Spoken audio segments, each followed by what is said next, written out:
Ces 2 dernières années, la principale a voulu faire sa propre répartition.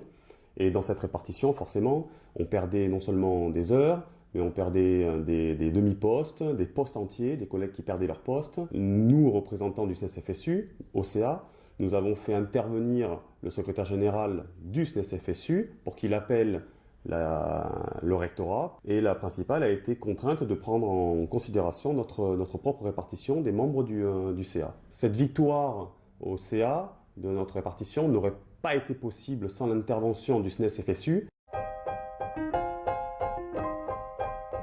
L'an dernier, le CHSCT, Comité Hygiène et Sécurité Conditions de Travail, a été saisi par la FSU dans notre département pour le cas suspecté d'un harcèlement de la part d'un inspecteur. Les élus FSU, majoritaires au CHSCT, se sont déplacés dans l'école. Ils ont auditionné les collègues. Cette libération de la parole a permis de mettre en évidence des actes intolérables de la part de leurs supérieurs hiérarchiques. Depuis, un rapport a été établi et les conditions de travail se sont nettement améliorées grâce à l'intervention de vos élus FSU.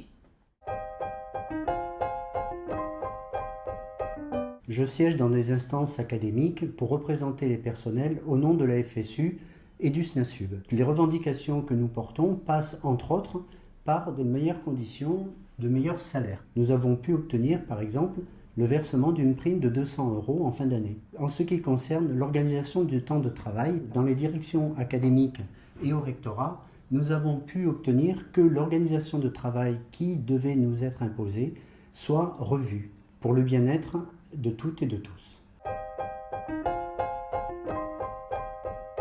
Avant, il fallait attendre 3 ans pour pouvoir muter. Le SNIC s'est battu avec l'appui de la FSU pour faire appliquer le droit à mutation. Maintenant, on peut muter au bout d'1 an. C'est pour ça qu'il faut voter SNIC FSU.